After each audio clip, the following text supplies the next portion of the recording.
Deuteronomy 12, 1-32. So Moses continued to tell them that they will need to follow what God says and don't worship God the same way that the nations before them worship the idols, and that their practices are detestable to God. Especially one of that is listed is that they even burn their children in the fire as sacrifices. And so God does not want them to know how those nations worship, and he wants to demolish all the worshiping places, and he wants his worship to be only in certain locations where his name is present. And his worship is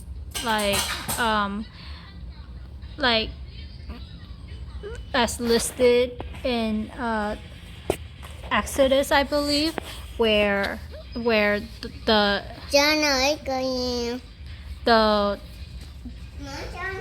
process takes place, and there's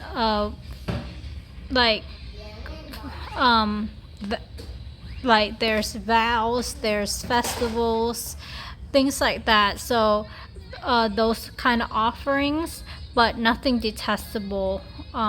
It's more like animal sacrifice, and so after that, Moses said multiple times, when people want meat, then they can eat meat.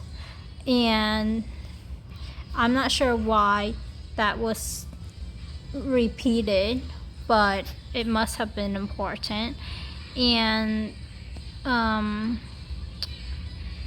yeah, so that's pretty much the gist of it.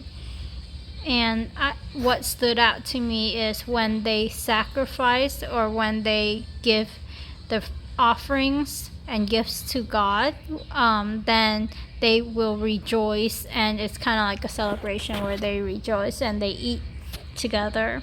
That's how I understood it.